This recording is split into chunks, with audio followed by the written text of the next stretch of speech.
הבאים לכל האורחים, הגיעו כאן משפחה שלי וגם מחוץ לארץ. נדבר קצת בהתחלה באנגלית, יש הרבה משפחה שהגיעו לשמחה מאמריקה ושלא מבינים עברית כל כך, ובמשך נדבר קצת בעברית. Welcome first of all to all the guests. It's a very special simcha. You know, we made a bar mitzvah a couple of years, 2 years ago during the corona, and all our dear family from America were not able to come, mostly.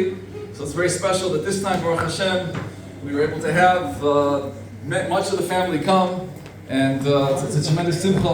It's of course that we were able to, that everyone was able to come and participate in this very special simcha. Yisrael is our second son, and he was our first son born in Eretz Yisrael, and that's why we named him Yisrael. And it's a very special simcha to be able to have his bar mitzvah here. At first, I have to just do a lot of thank yous. This bar mitzvah has been planned for a long time, and my wife's family like to do everything early, and they're very attentive to details. So already over a year ago, the plans and the details of this bar mitzvah are being worked out. They bought outfits and for everyone. And recently, a few weeks ago, we wanted to try on the outfits. They didn't even fit the people anymore, but we worked that out too.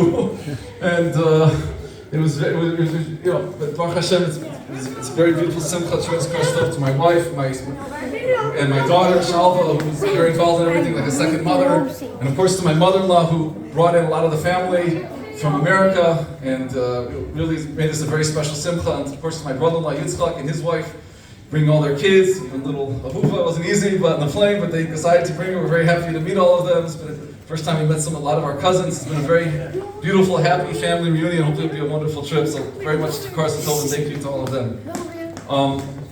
Just talk a little bit about the simcha. In life, everything is a component of the details and then the underlying principles that are the shrashim, or the roots of those details. So the details of life is what make things effective. You have to cross the T's, dot the I's, get places on time, do things in the right way. But then there's the underlying principles behind something, the deeper inyanim. So this bar mitzvah has involved a lot of details. Working on the bar, we've been working on that for over a month, and the tickets and all these things. But I'd like to just also step back a little bit and look at the bigger perspective here, because this is if you take a step back and look, reflect, what's going on here is incredible, is extraordinary. And I just want to step back and look for a little bit. As I mentioned at the beginning, Yisrael is our first son born in Eretz Yisrael. That's not something to take for granted. It was not easy coming here, and the fact that we've been able to raise him here in Eretz Yisrael is something very special. I think from my wife's side of the family, this may be the first person born in Israel since who knows how long. Since the Beis HaMikdash, I don't know. It's not something Muvan may love at all. It's something that has to be appreciated. It's that he's allowed us to come back to Eretz HaKodesh and raise him here. It's something that it has to be appreciated. There's a book I read last year, and I think will give us a deeper perspective. There's a book written by a French convert named Avraham Livni. It's called The Return of Israel and the Hope of the World. It's a very interesting book. He was, like I said, he was raised in France as a Catholic. World War II shook up his life, his perspective on life. It shook up the moral foundations of Western culture. And later he met Jewish community, he became Jewish. But he writes something very fascinating in the book. He says, if you want to summarize the entire Tanakh in 3 words, this is how you would do it. The entire Bible, you want to summarize in 3 words, this is how we would do it. Creation, exile, and return. The Tanakh is a story of Klal Yisrael. It talks about the beginning of Klal Yisrael, the Mavinu, Yetzias Mitzrayim. Then it talks about the terrible tragedy, the greatest tragedy in history. The Jewish people were exiled from the land. But then there's a theme constant, particularly in the Nevi'im Achronim and the later prophets, of return. That the exile is temporary. It's not a permanent punishment. It's a temporary rectification process. Return. To me, Yisrael's birth is really representative of this third stage. The return.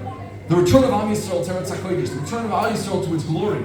This is the third stage. This is the beginning of the Tkufa that we're living with. 7 million Jews now living in Eretz Yisrael. There's a lot of work that still needs to be done.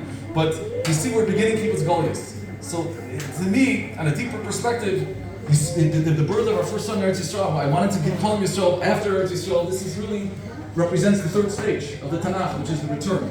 And the return to Eretz Yisrael is not just a physical return, it's a spiritual return. It's a return to a Yiddishkeit with more meaning, a Yiddishkeit with more Jewish pride. It's a return to a higher level of Kima Mitzvahs. Those are all the things that Zad Hashem, with Kedushas Haaretz, is Mesul to bring out a person, a higher level in Avodas Hashem. So this is a very, and I step back and I look, I realize this the birth of Yisrael here, this Bar Mitzvah, is really a celebration of stage 3, but Zad Hashem we will continue to see further developed. There's also one other thing of perspective, deeper perspective, I just realized recently I'd like to share with the Olam. My buddy has a brother, his name is Sally Waxman, Uncle Sally. He's 91 now. I call him from time to time, and recently I've been calling him a lot to try to find out questions about the history of the family. And he's very happy, his mind is very sharp. So he told me something fascinating. I knew our family came from a town in Jivitov in the Ukraine. They were Lubavitch Hasidim originally. And I asked him, did he ever hear about, from his father, Avram Alevi Waxman, how long was the family in Ukraine for? Where did they come from originally? Does he know? He says he did hear. He told me his father told him something interesting. His father told him the family were originally Sephardim, and they had come from Spain. And at some point later, someone was a candle maker. They called them Waxman. So I said, "Wow, Sephardic on both sides." And but then I saw something interesting. So my family originally from Spain, Gruche Sfard. I'm sure a lot of people here were, whether we know or not. But afterwards, I looked into a book in the history of Spain. And there's a book I have. They just put out a book on the Akedah. Someone just wrote a biography on the Akedah. Yitzhak Arama. I bought it.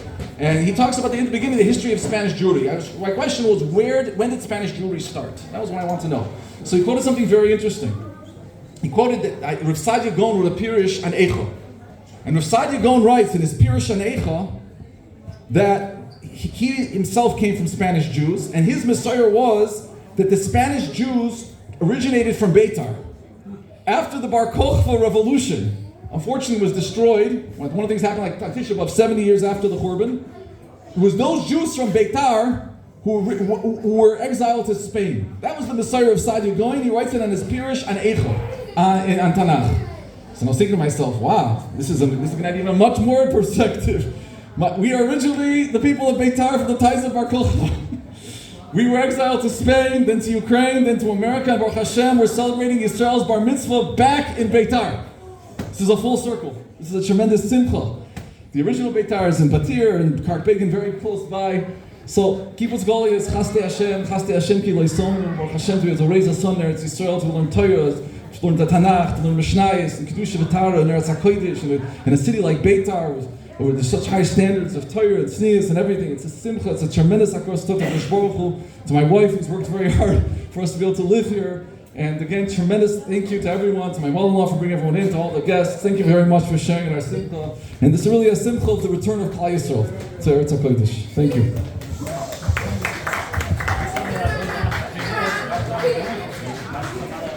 I got all tired in one word.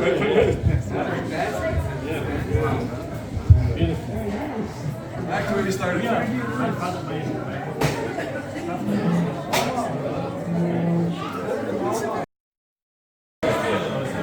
Huh?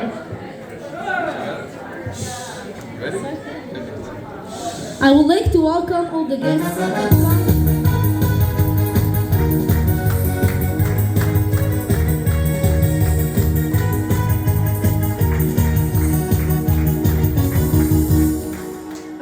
Welcome all the guests that came to my bar mitzvah, my grandparents, my uncles and my cousins.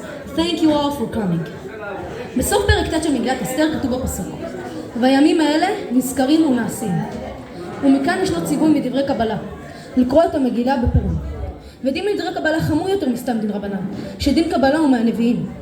כמבואר באחרונים, שספק דברי קבלה להחמיר, מה שאין כן, ספק דברי רבנן להקל. ויסוד זה מסביר כמה עניינים בהלכות מגילה, שמגילה מדברי קבלה. א', התוספות במגיל לדף ד' מביא את הברג, שאומר שאישה יכולה להוציא אישה בקריאת מגילה, אבל לא איש. והטעם שנשים חייבות בקריאת המגילה, ומכיוון שאף הן היו באותו נס, שזה סברת רבנן, לא כמו גבר, שזה כתוב בדברי קבלה, בנביא ומגילת אסתר. ועל כן, הדברים האלה מסבירים את הברג.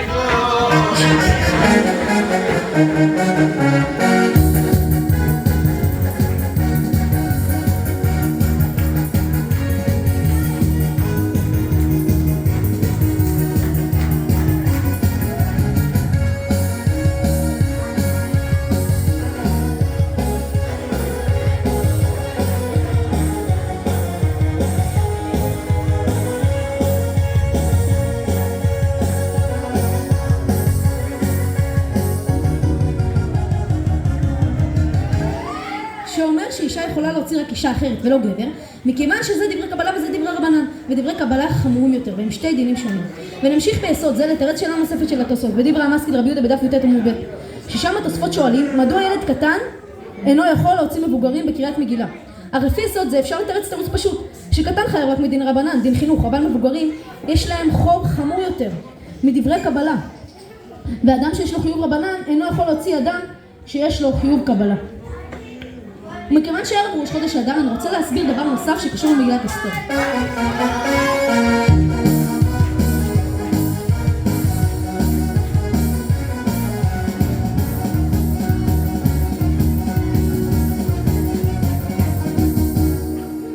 אף על פי שנס פורים קרה בחוץ לארץ, אם מסתכלים היטב על הסיפור רואים שיש קשר חזק בין מגילת אסתר לארץ ישראל, שבסוף סיפור המגילה מרדכי היהודי נתמנה לתפקיד חשוב מאוד, משנה למלך של אחשוורוש.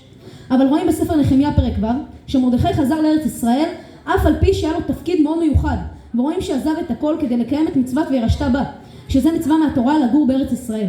הוא מובא בבן איש חי שמרדכי קיים על עצמו את הפסוק אם אשכחך ירושלים תשכח ימיני, ולומדים מכאן שאהבת השם וארצו צריכים להתגבר לגמרי על כל ענייני כבוד ושררה שאדם יכול להשיג בחוץ לארץ. ועוד רואים בחז"ל שאף על פי שנס פורים קרה בחוץ לארץ, חז"ל רצו מאוד לשמור על כבוד ארץ ישראל. גם מבואר בגמרא ירושלמי מסכת מגילה שהטעם שדין שחוגגים פורים בט"ו בערים המוקפות חומה מזמן יהושע בן נון ולא מזמן אחשוורוש, שאז היה זמן הנס, הוא לחלוק כבוד לארץ ישראל שהייתה שממה וחרבה בזמן נס פורים. ועוד מבואר בגמרא מגילה דף י"ד שאף על פי שהיה בפורים נס גדול לא אומרים עליו הלל, מכיוון שלא אומרים הלל על נס שקרה בחוץ לארץ. And I would like to welcome